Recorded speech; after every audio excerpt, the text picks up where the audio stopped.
everyone. Thanks for coming to the Residential Prescriptive Compliance Training. I'm Courtney Anderson with Denver's Office of Climate Action, Sustainability, and Resiliency. And we're really excited about this training, which is our second training of the residential series. And these trainings were developed with our partners in community planning and development. I know people are still rolling in, but since we have a lot to cover, we're going to jump in. First, let's go to the translation slide. So this will be available in both English and Spanish. And to switch, you click on the interpretation icon at the bottom of the Zoom window and either choose English or Spanish. And I'm going to hand it off to our interpreter today to say it in Spanish. Esta sesión está disponible en inglés y español. Haga clic en el icono Interpretación en la parte inferior de la ventana de Zoom y elija inglés o español.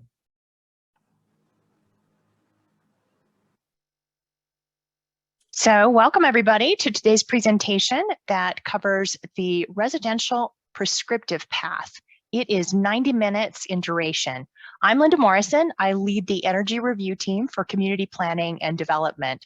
After our prepared material, we'll have a question and answer session.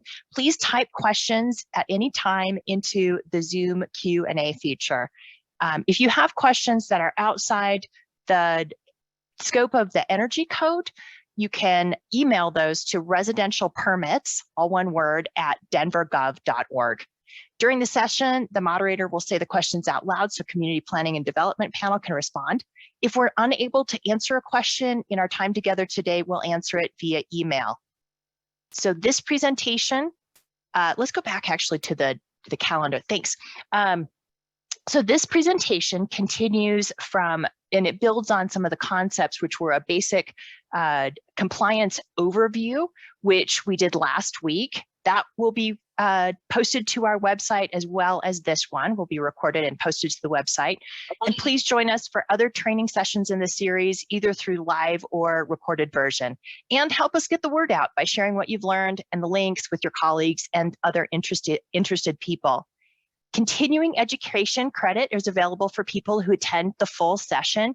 If you've called in by phone, not your laptop, and want credit, please email Tom Gleason so he gets your full information. He's at tom.gleason, Gleason, at denvergov.org. Let's take a look at the timeline. The timeline helps recap Denver's plans and goals for commercial and multifamily, or for residential buildings. So the code became effective on May 1st of this year, and it's a step in a series of steps that take us to the ultimate goal of zero greenhouse gas emissions. If energy efficiency is fundamental in reaching our goals, but it doesn't achieve it on its own, it takes a combination of efficiency, electrification, and a greener grid to do this.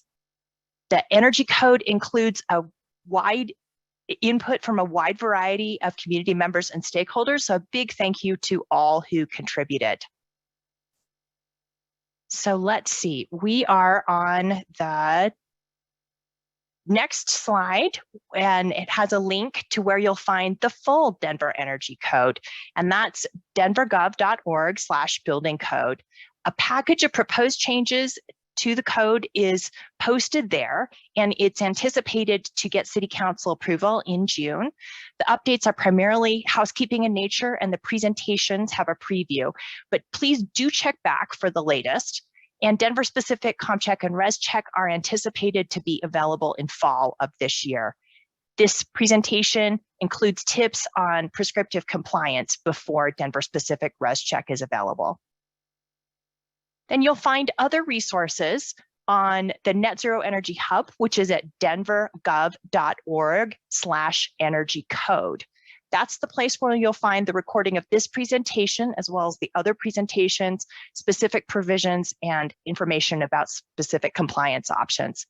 More resources are being added in May and June, so be sure to check back. And then about nomenclature, you'll hear us refer to the energy code and this as a single reference in the 2022 Denver Energy Code. This is because the 2022 Denver Building and Fire Code adopts base codes as the reference. So it's a good practice to check Denver's code first to see if there are deletions or modifications to a section, and then reference the base code. Also, Chapter 11 in the Denver Residential Code is replaced in its entirety with the residential provisions of the 2022 Denver Energy Code. So moving to the rest of today's presentation, Rachel Ranazan joins me as another member of the Energy Review Team. Tom Gleason is our moderator, and Robbie Schwartz with Build Tank is our presenter. Great. Thank you so much, Linda, for that introduction. I'm Robbie Schwartz with Build Tank Inc. And like Linda said, I'll be presenting today. I'm going to turn my video off so you can concentrate on the slides, and then I'll pop it back on at the end here. Today, we're going to be talking about compliance with the prescriptive compliance pathway through the Denver Energy Code.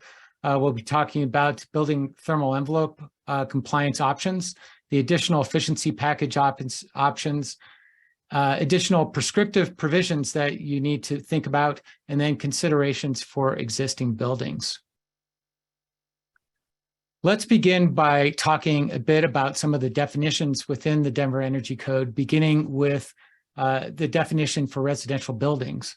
Residential buildings are detached 1- and 2-family dwellings and multiple single-family dwellings like townhouses, and group R3 and R4 buildings, 3 stories or less in height. The residential provisions of the 2022 Denver Energy Code apply specifically to residential buildings, which is why we need to understand this definition. You may notice that the definition is actually located in the commercial section of the Denver Energy Code. It's located there because there are residential buildings like apartment buildings that are over 3 stories tall and must comply with the commercial provisions of the code, not the residential provisions of the code.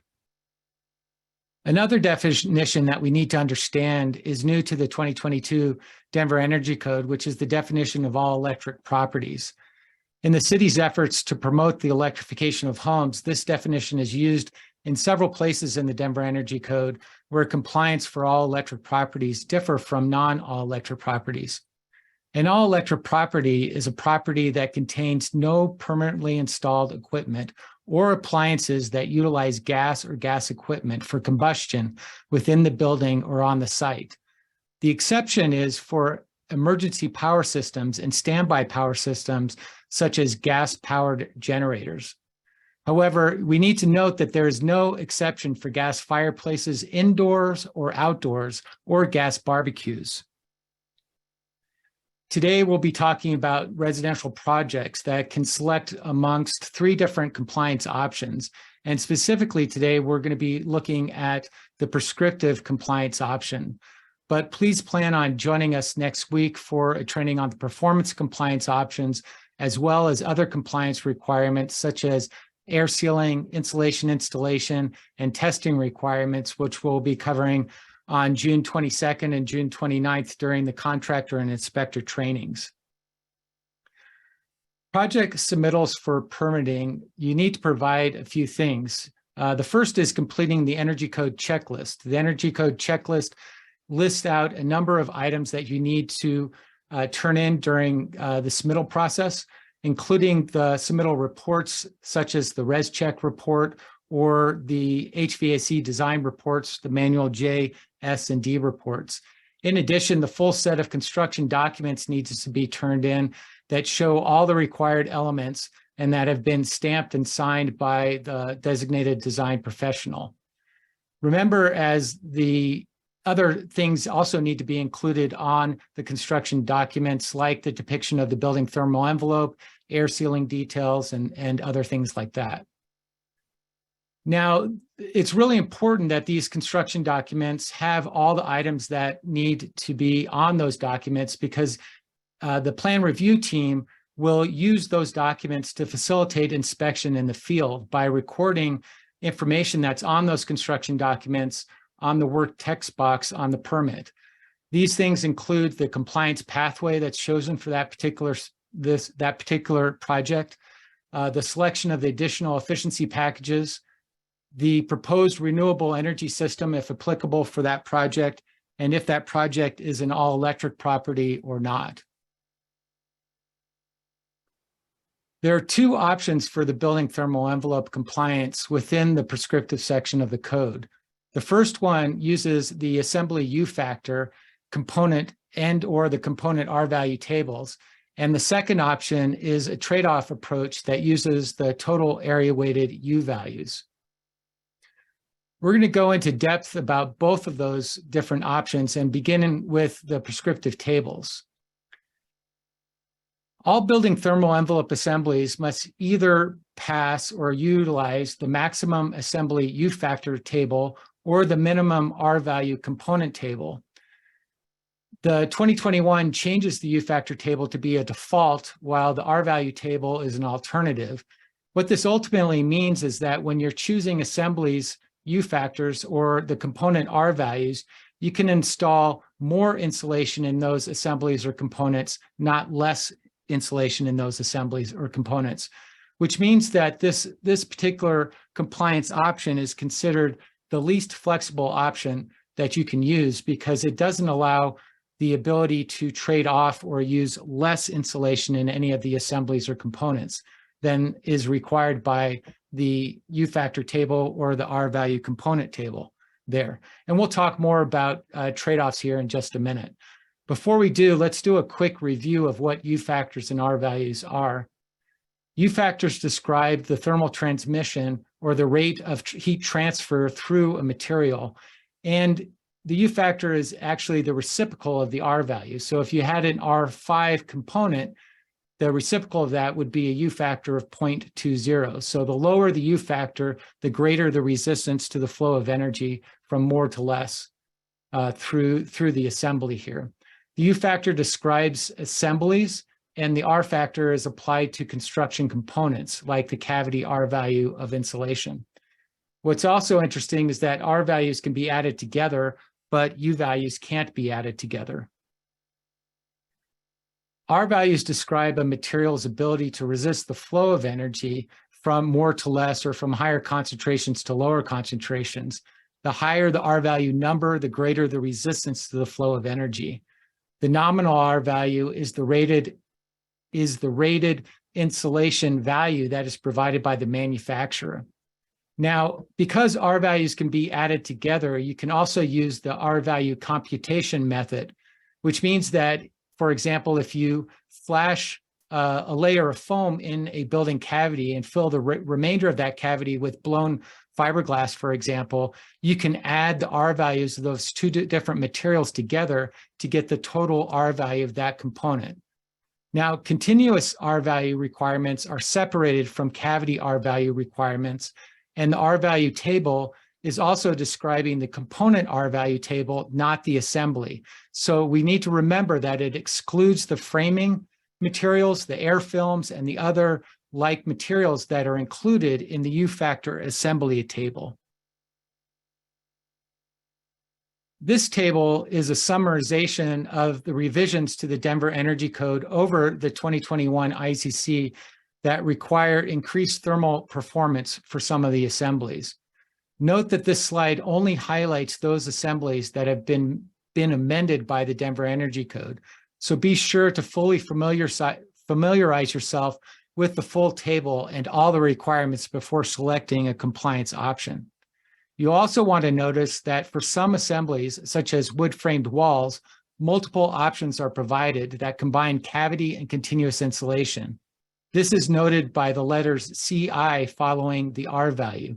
So if you look at the table on the slide here under wood-framed walls, you'll see, for example, R20 plus 5 CI or 13 plus 10 CI. The 20 would be the cavity insulation in a 2x6 wall, and the 13 would be the cavity insulation in a 2x4 wall. The 5 CI would be the continuous insulation, and the 10 CI would be the continuous insulation for a 2x4 wall. So you're given a lot of options and choices, and therefore flexibility in how you want to create the specifications for your particular project. It's also important to be really careful to review all the footnotes in these tables. The footnotes explains different notations and provide additional context on the requirements. For example, one important new footnote in the 2022 Denver Energy Code considers the percentage of glazing to set the fenestration U factor requirement for your particular project. Why this is important and why we're thinking about window to floor ratios is because windows are really the weakest link in our assembly. You'll see that the R value of a wall assembly is about 3 times more than the R value of a good performing window. Therefore, the lower the window to wall or window to floor ratio, the higher the total R value and the less the heat loss is happening through that assembly in cold months. In warm months, you'll see less internal heat gain if you have lower window to wall or window to floor ratios. Window to floor ratio is used in the performance energy modeling compliance approach, and that is why the City of Denver is using it in the Denver Energy Code's prescriptive compliance path for consistency's sake and also to improve the energy performance of the building thermal envelope. Now let's take a look at the total UA alternative approach here. Oops, yeah. The second prescriptive compliance option for the building thermal envelope is called the total UA alternative. The UA stands for area weighted U value, and this is a software modeling compliance approach that allows us to do what's called trade-offs, which we'll be talking about here in a minute. Remember that the solar heat gain coefficient requirements and the maximum fenestration U factor requirements also apply. The total building thermal envelope area weighted U value must be less than or equal to the total UA resulting from using the U factor table itself. The UA is the energy model. The UA in the energy model includes thermal bridging of framing, air films, and all layers in the assembly, which is why it's called an assembly approach. Section R402.5 states that the maximum area weighted fenestration U factor is 0.48, and the maximum area weighted fenestration for the solar heat gain coefficient is 0.40. These are what's called backstops, which prevent trade-offs beyond this point, with the ultimate goal of protecting the building thermal envelope from excessive trade-offs. And again, I'll explain the idea of trade-offs here in just a minute. Ultimately, the total UA alternative is a method of performing what we call conductive energy trade-offs, which means that you can only trade off R values and U values in the building thermal envelope itself. A trade-off refers to putting something more in one assembly so that you can put something less in another assembly while maintaining and keeping a balanced energy equation here. Under the total UA alternative, you can trade off, again, only U factors and R values of the different assemblies and components that make up your particular project. So for example, if we look at the blue ball on this scale, it might represent ceiling insulation that's an R38, which is quite a bit less than the prescriptive requirement in the R value table of R60 in the attic. In order to make that trade-off, or in order to install less than R60 attic insulation and maintain a balanced energy equation, the 3 silver balls have to represent either better windows or wall assemblies or some other component that exceeds the minimum prescriptive table requirement. This way, we can have a balanced energy equation that meets the intent of the code while gaining flexibility in picking our specifications for that particular project. So while there are multiple softwares available that can calculate the total UA of the building, only ResCheck, which is a free tool that was developed by the U.S. Department of Energy, is going to be adapted to include the Denver amendments to the IECC. The other softwares that can do the calculations will not be updated with the Denver Energy Code amendments, so they cannot be used to demonstrate compliance. A number of those softwares that are commonly used are RemRate and Ecotrope, and again, those softwares cannot be used. The 2022 Denver Energy Code version of the ResCheck compliance option software tool is still in development and will be available in the fall of 2023. Here are 2 examples of an Ecotrope report and a RemRate report, and I just want to make it clear that these reports cannot be turned in to the City of Denver to demonstrate compliance. You can only turn in a ResCheck report, and I'll show you here in a minute what type of ResCheck report you'll need to turn in. But to begin with, I want to talk about software and software modeling. When we begin to do a software model to be able to do these types of trade-offs that we're talking about, we do a takeoff of the house and we enter the geometry into the software. And the software creates two houses that are geometric twins of each other. One of the houses is called a reference home, and the other house is called a rated home, or sometimes called the proposed design or the built house. Now, the rated home is compared to the reference home because the reference home has a specific definition.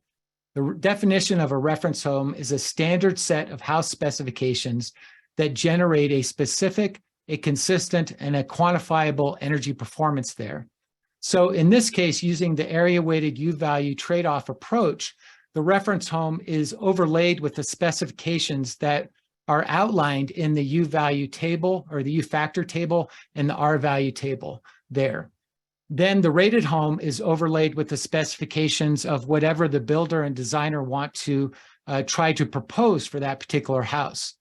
The rated home is compared to the reference home, and if the rated home has a equal to or lower area-weighted U-value than the maximum area-weighted U-value of the reference home, it will pass the code here. You'll see that there are a number of reference homes that can be developed inside of softwares, and we'll talk specifically about the performance reference home next week in that presentation. But today, we're focusing on the compliance for the UA alternative reference home itself. Now, when you're using the ResCheck software, the ResCheck software creates that reference home and the rated home here, and then it will demonstrate compliance using a certificate like this. This is the type of certificate that you'll need to turn into the City of Denver in order to release your building permit. And specifically, the City of Denver is going to be looking for what's in the blue box here. And I'll blow up the blue box so we can see what's in here in more depth. You can see that this particular project is showing compliance, that it passes the UA trade-off approach here. And in fact, it passes by 11%. And the reason it passes by 11% is because the reference home maximum area weighted U value is 328. And the U value for the rated home or the proposed design is 292. The 292 is less than the 328 by 11%, and therefore it passes by 11% there. So again, this is the type of report and certificate that you'll need to turn into the City of Denver in order to release the building permit. And again, it's just one of the many things that needs to be turned in there.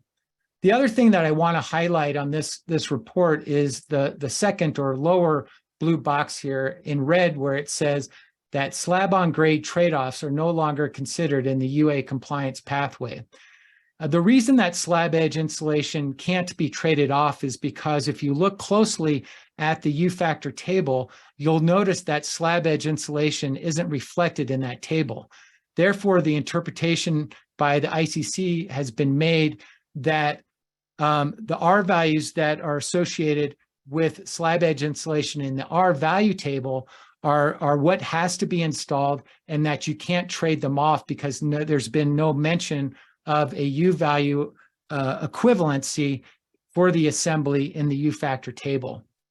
The other thing that this section in red highlights is some confusion that often is thought about with regards to the ResCheck compliance pathway or utilizing the ResCheck software. And that is this reference to performance compliance pathway in ResCheck.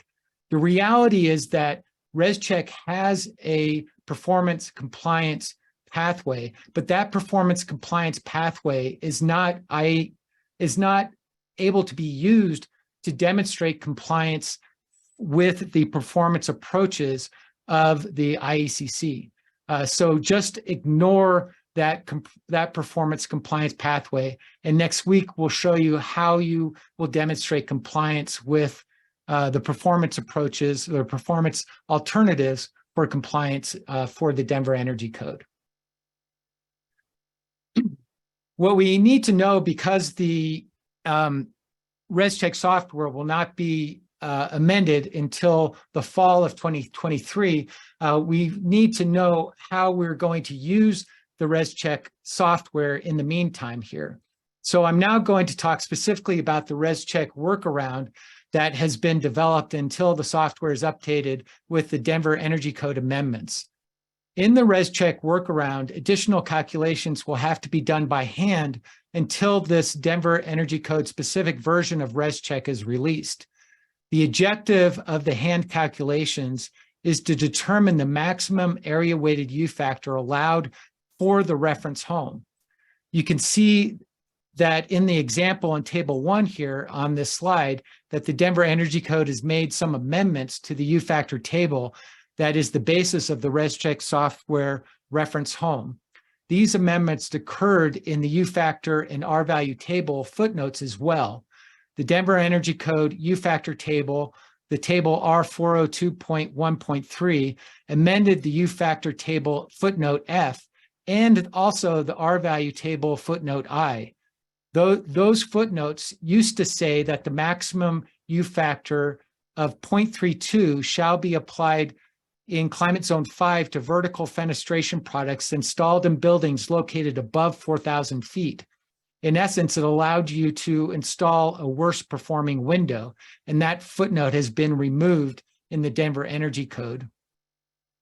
Note that the additional efficiency package requirements apply when using the total UA compliance alternative, but in this workaround, the 2021 IECC packages are not the same as the new 2022 Denver Energy Code additional efficiency packages. Therefore, you'll need to pick a package to print a report when using the Denver Energy Code ResCheck workaround scenario here. So let's go into a little bit more depth here. In this workaround, when using the current existing ResCheck software, you first need to choose that you're going to be using the 2021 IECC. When the Denver Energy Code amendments have been added to the ResCheck software, this is where you'll click to actually point the ResCheck software to compliance specifically with the Denver Energy Code. In the meantime, though, you have to click that you're going to use the 2021 IECC. Then you need to select an energy efficiency package. Remember that this selection will not be in alignment with the Denver Energy Code additional energy efficiency options that we'll be talking here in just a minute. You're only picking this package so that you can print a compliance report. It doesn't matter which package you pick, because the actual choices that you're going to be making for the additional efficiency packages will be recorded using the prescriptive checklist that I'll show you here in just a bit. So next, you need to determine the glazing area as a percentage of the window to floor area in order to select the U factor of the window used in the reference home. This will have to be calculated by hand, as ResCheck does not do this calculation at this time. If the window to floor area is less than 15%, the reference home windows must have a U factor of 0.27. If the window to floor area is greater than 15%, the reference home windows must have a U factor of 0.25. Remember that you can still use the area weighted average of the installed windows U factors to demonstrate compliance for the rated home.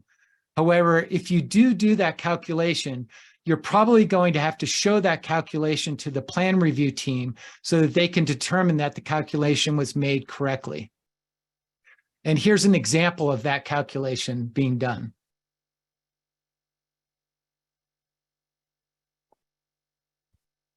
The next step is to evaluate the other building assemblies being described by the ResCheck software to see if the base U factor has been amended by the 2022 Denver Energy Code.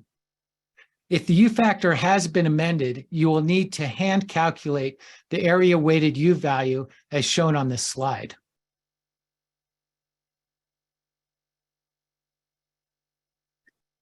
These hand calculations are used to determine the maximum area weighted U value, or UA, of the reference home, which is the value that the proposed design or builder's house is compared to.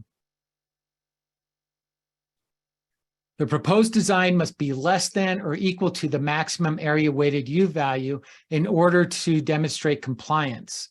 So note that the ResCheck software can calculate the proposed design total area weighted U value, but you will have to hand calculate the reference home maximum UA utilizing the amendments in the Denver Energy Code.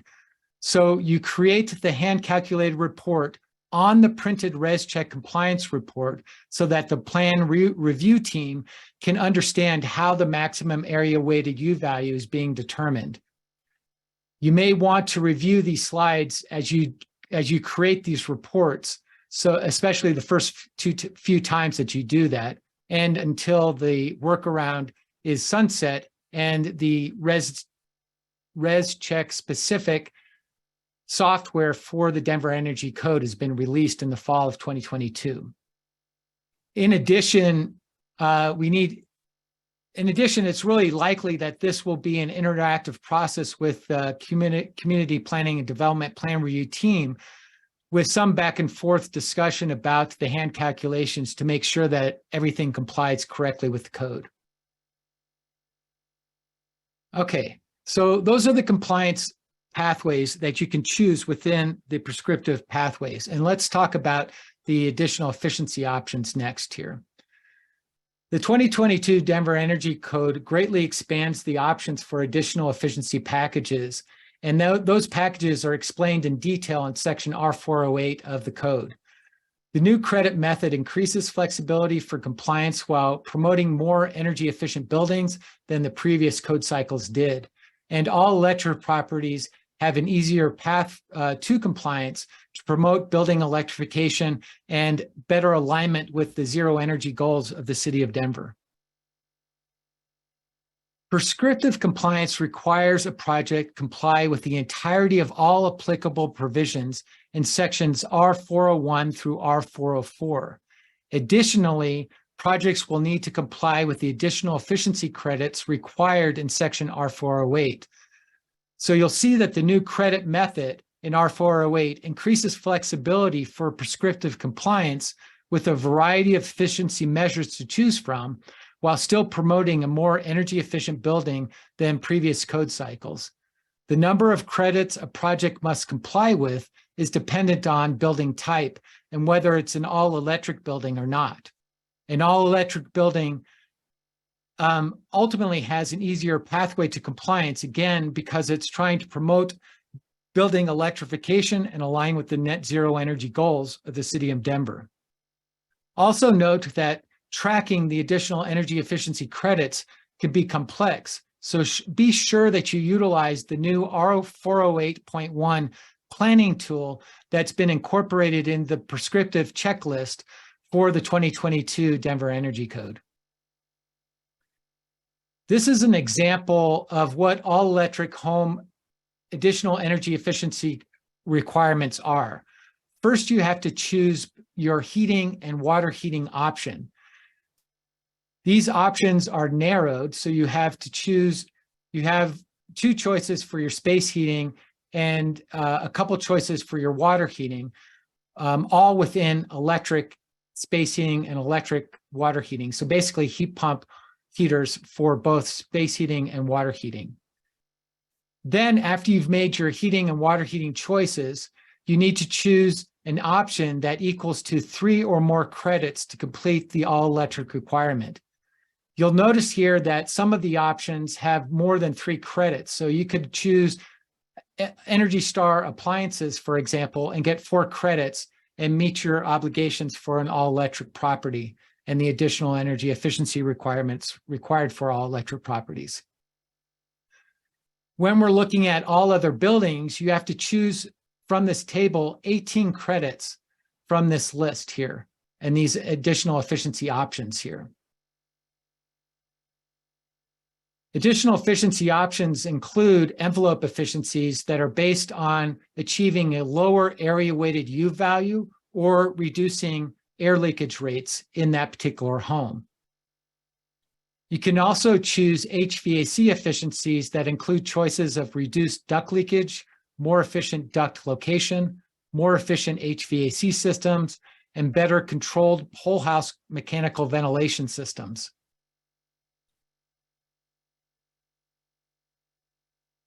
Lastly, you can choose from more efficient appliances, water heating systems, and lighting and control systems.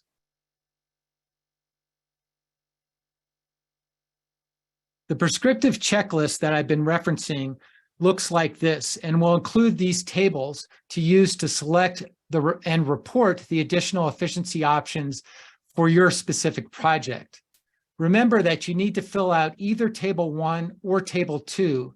You don't have to fill out each table. And table 1 and table 2 are dependent on your building type, whether it's an all-electric building or a non-all-electric building. This table needs to be included in the construction documents for permitting of the house, and also a complete table will be available at final to ensure that the measures have been installed properly and are meeting the requirements of the Denver Energy Code. Besides these additional efficiency packages, there are additional prescriptive provisions that have to be met as well. So regardless of the compliance approach that you use, the projects that for your specific project, there are additional requirements that are in sections R401 through R404 that must be met. The 2021 ICC has removed the language that describes these requirements as prescriptive or mandatory. They are now just requirements, and they're listed out per the compliance option that you choose to use. In this case, it's in that prescriptive section, or right after the prescription section, in sections R401 through R404, and also including R408, the additional efficiency packages that we just talked about. So we will be speaking of these requirements in more depth in the contractor training, which I recommend that you listen to or come and listen to, even if you're not a contractor, because we'll go into more depth about what these requirements are and how you actually comply with them. As an example of that, we can look at section R402.2, which is talking about the specific insulation requirements as an example of the building envelope requirements that you have to implement in the field and may need to note on the construction documents regardless of the compliance choice that you make.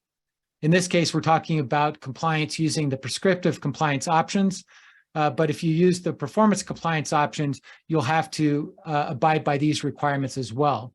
There are 12 requirements in the specific installation section of the code that involve R value and installation requirements depending on if your assembly matches the section being described. You can see the 12 sections listed on the slide, from ceilings with attics down to sunroom and heated garages there. As an example, ceilings with attic space is the first assembly addressed in the specific installation requirements. In this section, it says that an R49 shall be deemed to satisfy the requirement of R60 wherever the full height of uncompressed R49 insulation extends over the wall top plate at the eave here. So this reduction in R value is only allowed when using the R value table R402.1.3, not when using the U factor table or the total UA alternative or performance modeling approaches. So you can see that if you go down from R60 to R49, you have to maintain that full height over the top plate at the eave, but you're also allowed to go to R49 throughout the entirety of the attic. If you stay with installing R60 in your attic, you can decrease the R value over the top plate, but you have to have some level of insulation over the top plate. This could mean that you would need a raised tilt truss in this example in order to receive the R49 insulation at full height over the top plate, or you might have to move to a different compliance path where you can trade off lower insulation in your attic. So this is one of the reasons why we want to bring this up, because these are other requirements that are required by the code that are in this section. Another example is the air barrier, air sealing, and insulation installation table. This is table R402.4.1.1 that you need to look at. Now, this table talks about the components that it's dealing with down the left-hand side of the table. There are about 15 to 20 components that are listed in the table. Then it gives you the air barrier, air sealing criteria or requirements, and then the insulation installation requirements on the left-hand side that go beyond the manufactured instructions for installing insulation. If you come to the contractor training, we'll be talking about this table in a lot more depth. Remember that there are also requirements in sections R403 and R404 as well that we're not showing at all in this presentation. Okay, so we next need to think about the prescriptive compliance and how it relates to existing buildings here. So the Denver Energy Code addresses additions, alterations, and repairs, as well as changes of occupancy in existing buildings in order to maintain or improve the energy efficiency of the altered existing building. It's likely that you will have to clearly define your existing home project in order to determine what you are actually doing with that project from a code perspective. Here are the definitions from the Energy Code for repairs, alterations, additions, and change of occupancy. And it would be a good idea if you review these definitions so that you can determine what your project on your existing building is actually going to be entailing. Another thing that you should consider is asking yourself some questions about your existing building project. For example, does your project scope fall into more than one of the work categories? Are you doing an addition that also includes an alteration and repair? If the answer is yes, then you must follow the requirements of each of the applicable sections of the code for each of the work scope categories. Another question that you could ask is, what is the increase in conditioned floor area as a percentage of the total existing above grade conditioned floor area? Because additions that do not exceed a 20% increase or 300 square feet, whichever is less, are not required to provide an air barrier detail or a heating and cooling equipment sizing calculation. So it's important to understand how big that addition will actually be in relationship to the existing building. Lastly, you'll need to ask the question, is your project an historic building? And if it's an historic building, then you're actually exempt from a number of the 2022 Denver Energy Code provisions.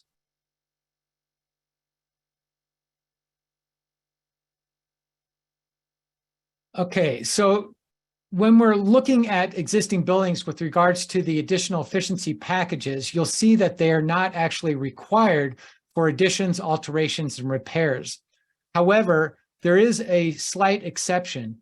If your addition, for example, includes a new garage or carport or a new on-site parking space, then you will be required to add an electric vehicle charging station or follow the requirements that are outlined in the electrical vehicle charging requirements there. Otherwise, you would not have to do the additional energy efficiency packages. You would not have to deal with the solar ready zone and or the electrification requirements.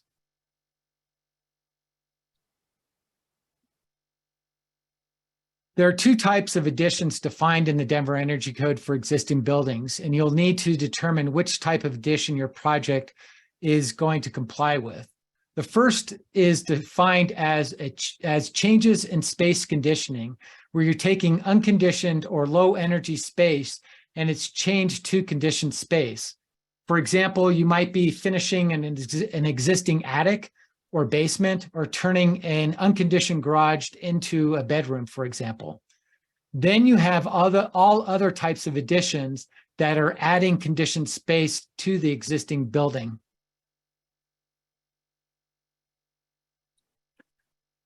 There are also two options for new building envelope assemblies when using the prescriptive compliance options for additions.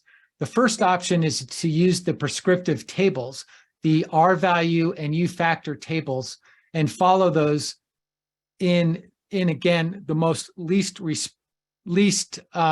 flexible option that you have there. You have to use those R values and U values in the components and assemblies for your addition, and you're not able to do any type of trade-off.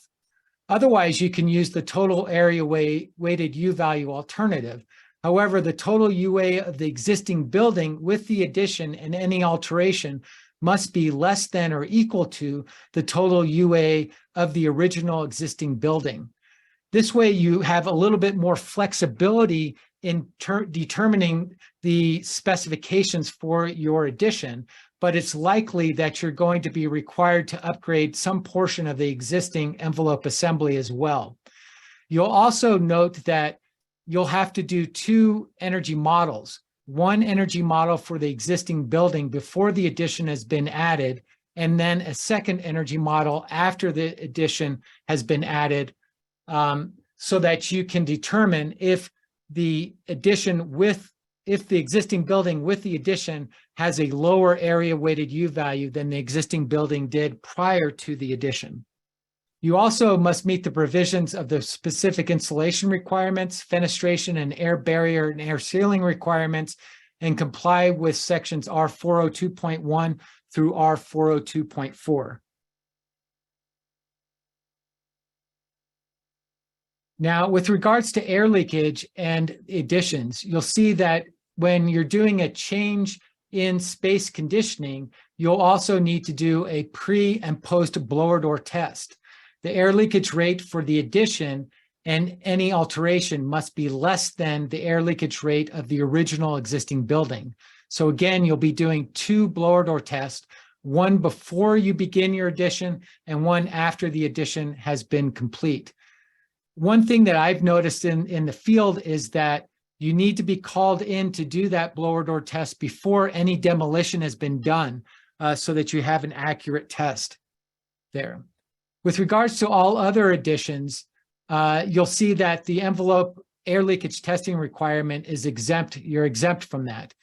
However, third-party inspection may be required if envelope assemblies fail to exhibit envelope tightness based on physical inspection from the City of Denver.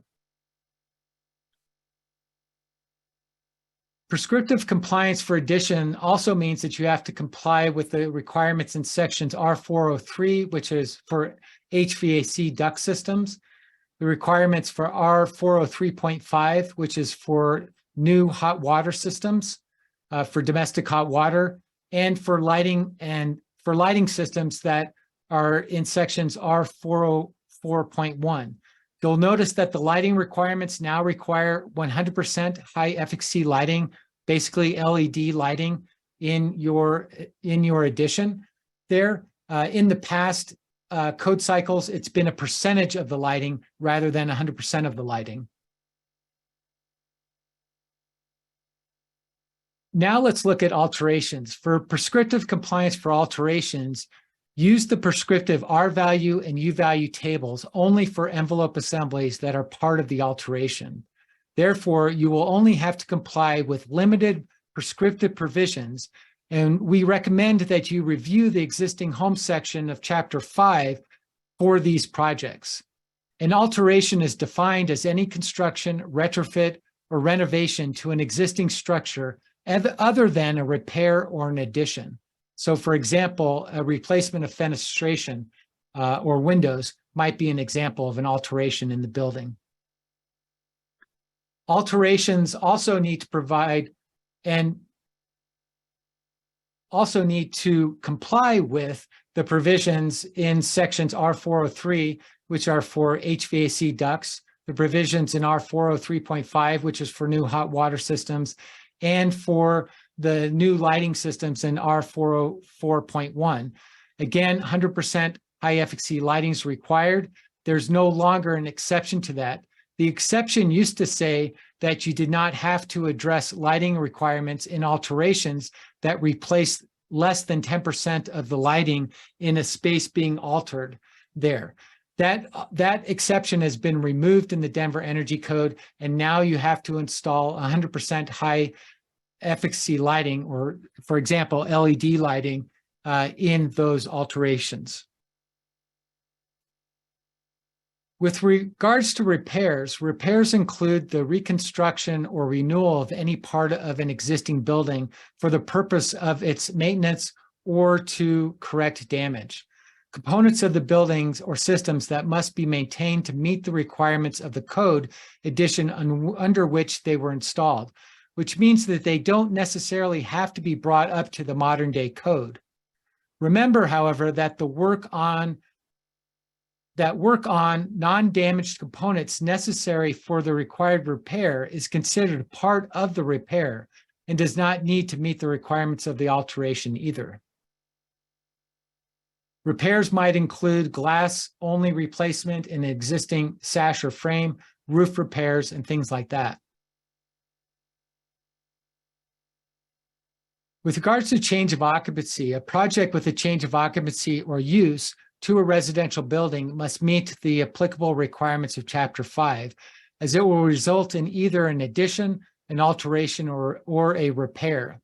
If the change is from a low energy demand category as defined in the IBC occupancies, it must meet all requirements for new construction unless the change does not result in increased energy demand. The problem ultimately, however, is determining if the energy demand has increased. So please consult with the City of Denver if you think that your project will fall into this category. The exception here is if you use the total UA alternative to demonstrate compliance, because the total UA of the proposed design may be up to 110% of the maximum UA calculated, which gives you a lot of flexibility. There are a lot of resources that are available for existing homes. For resources such as rebates for homeowners and guides to designers, you need to visit the websites listed on this page.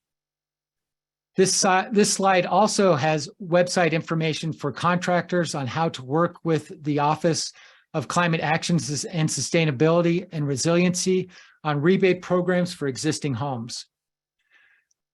The Climate Action Office would also really be interested in seeing success stories in heat pump installations that are happening around the city. And if you have some stories that you'd like to submit to the Climate Action Office, here's a website where you can get information to them, and they'll reach back out to you to learn more about your story of electrifying your existing building. So to summarize here, prescriptive projects have two options for demonstrating compliance with the building thermal envelope. You can use the prescriptive R-value tables or U-factor tables, or you can use the total area weighted alternative, which is a software compliance approach that gives you the ability to do a level of trade-offs that involve only conductive trade-offs, meaning that you can trade off R values and U values.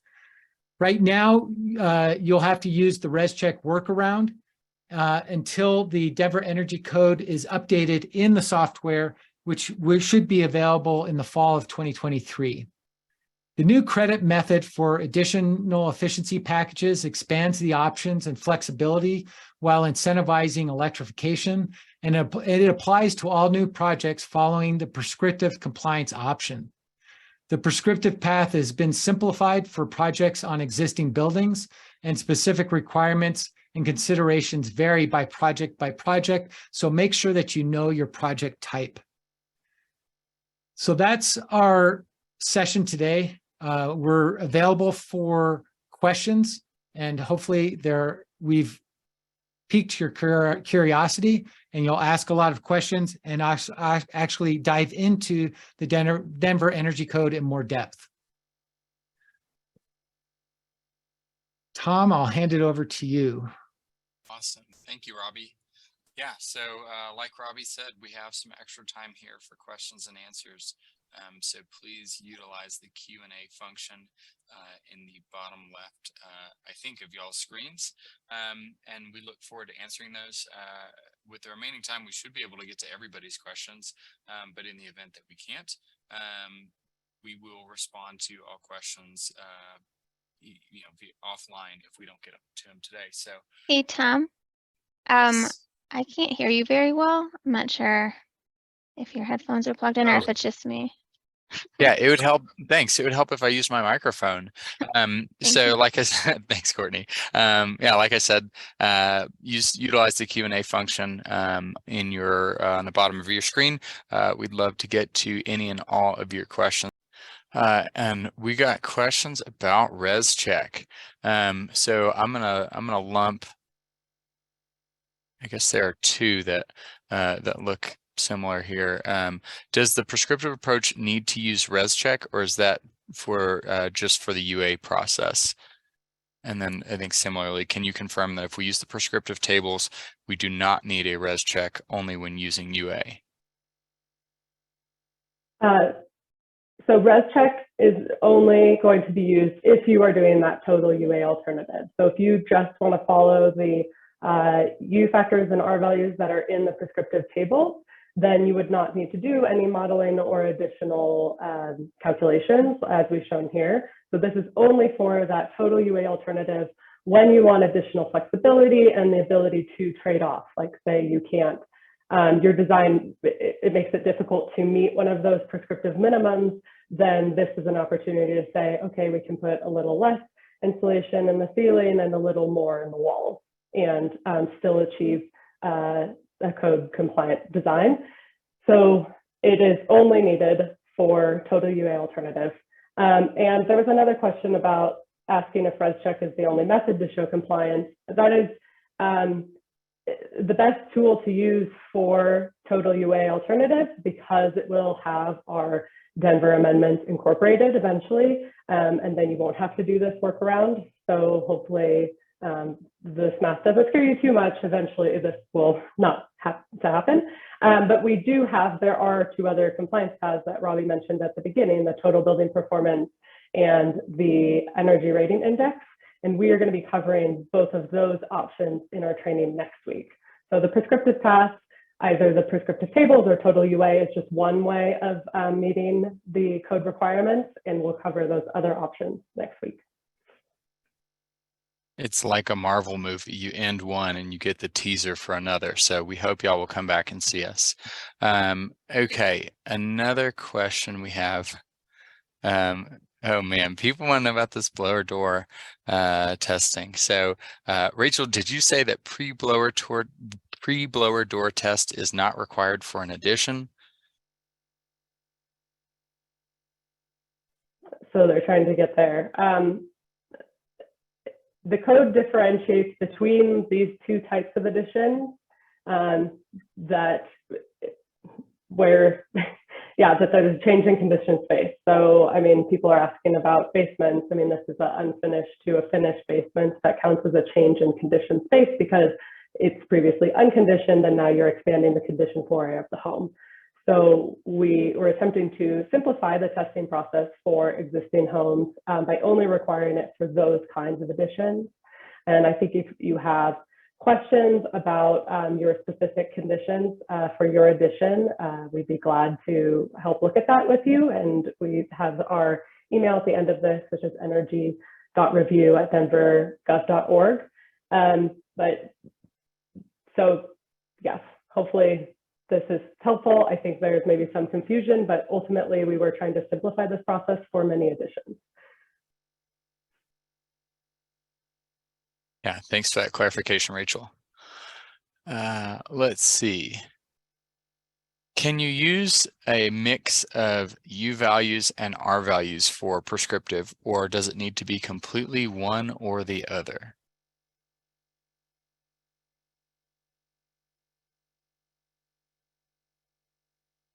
Robbie, did you take this one? Yeah, I believe that you have to stick with one table or the other table.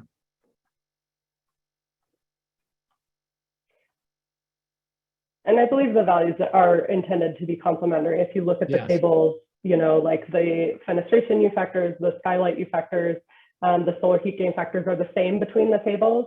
And where there's a different, you know, a ceiling U factor versus the ceiling R value, they are supposed to be basically equivalent. So Yeah. it's whichever path you want to take. If you're more comfortable with R values versus U factors, they kind of get you to the same place. Yeah.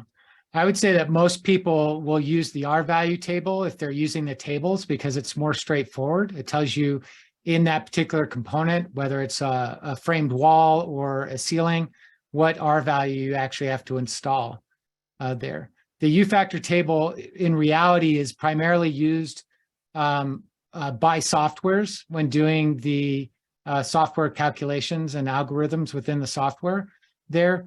But as Rachel said, the idea is that there's equivalency when you're looking at an assembly versus looking at a component, that when you take the reciprocal of the R value, like 20 plus 5, for example, in a wall assembly, you take the reciprocal of that, you'll get the U value, and the U value difference between the U value table and the R value table is those things like air films and framing factors and those types of things. So the reality is that they're really the same number requirement.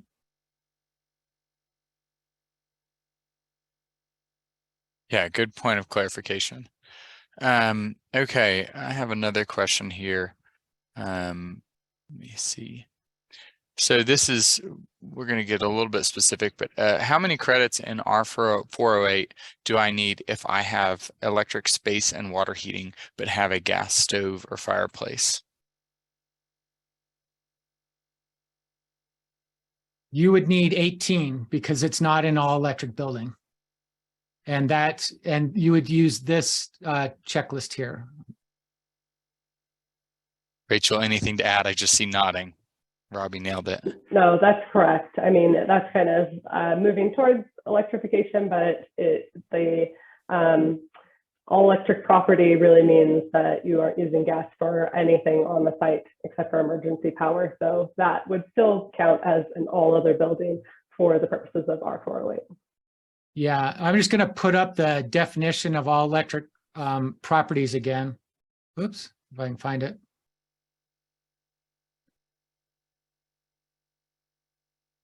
There we go. It will be worthwhile to become very familiar with this definition. And while folks read that definition, have another question for you, Rachel. One of our attendees is asking about roof insulation and R402.2. If we meet the requirement for full insulation over the entire roof, would that be considered using the prescriptive tables or the UA method? Yeah, if you could pull up that slide, Robbie, that's helpful. So while he gets here, this is referencing the ceilings with attics, and this is the exception for, so the R table requirement is that you would need R60 in your roof if you are following the prescriptive table. So this is talking about using the prescriptive tables, not the total UA alternative. And this gives you an alternative to reduce your R value as long as you can achieve it uncompressed across the entire ceiling and over the wall top plate. And this is because when you compress insulation, it actually ends up achieving a lower R value than what it's rated for. So that R60 really means when it's that full depth. And so this is recognizing that if you're able to get that full depth all the way across, then as opposed to compressing it at the eaves with it, which is allowed in a traditional, not a high heel truss situation, that these kind of perform equivalently. So this is just giving you this benefit if you do use raised heel trusses, but this applies when you're using the prescriptive tables. The total UA alternative, you would use whatever value has been modeled into your res check for your roof insulation. And speaking of insulation, another question for you, Rachel. Do exterior walls need continuous insulation? Exterior walls can have continuous insulation, but as Robbie presented earlier, the R tables give you some options for your exterior walls. I mean, wood frame walls here is what we're showing. So if you went with this 30 at the top, that is would only be cavity insulation. So this is actually something that the Denver Energy Code allows over the base IECC. We have this condition where you could avoid continuous insulation entirely, but you can also choose one of these other options to put some insulation in the cavity and some continuous, as long as you're meeting one of these numbers if you're using the prescriptive tables. Yeah, and this is a perfect example of why somebody might choose the UA alternative approach as well, because you could put in R20 in the cavity and potentially trade off not putting R5 continuous on the outside if you do something better somewhere else. Maybe you put a little bit more attic insulation in, or you have better windows or better foundation insulation than's required by the U factor table.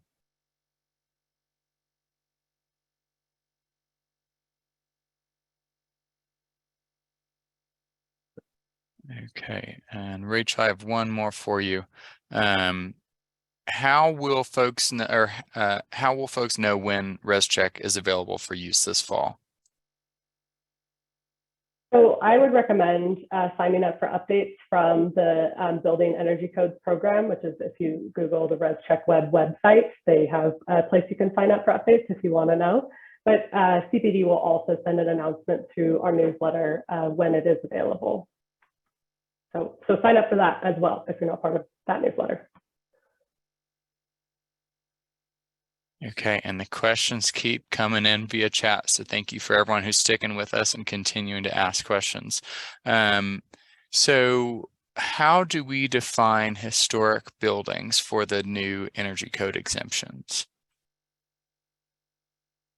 So I don't think it's included in our slides, but if you go to the Denver Energy Code, we've broken out 3 different conditions of what needs to be shown. So basically, you're going to need to provide a report or a letter from a variety of jurisdictions, such as the Colorado State Historic Preservation Office or the Denver Landmark Preservation Commission, that explains why a certain provision would impact the historic nature of the building. So it's pretty well laid out in the Denver amendments, but if you have particular questions about it, feel free to reach out to us by email.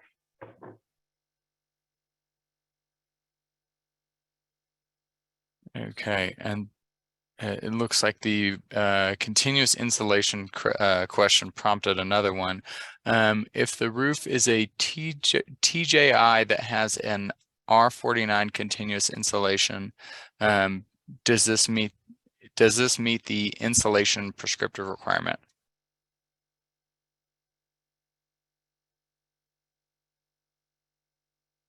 If the full height of uncompressed R49 is covering the top plate, I would think so.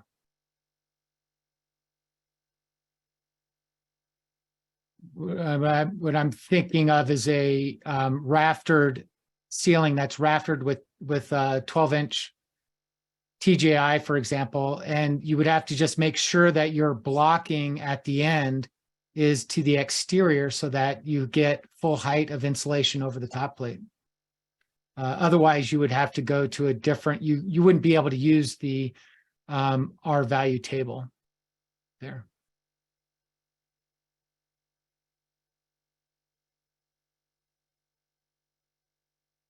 Okay, and I'm going to keep the questions going. If someone has a premium performance electric, space heating, will they also get credit for high performance electric space heating?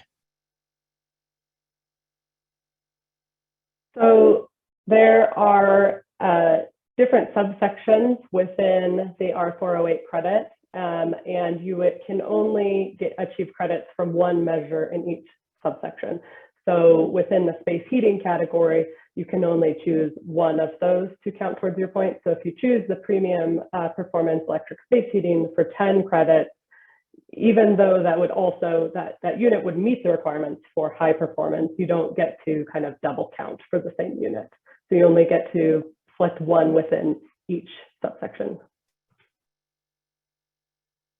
And in speaking about credits, what appliances are included with the R408 prescriptive credit?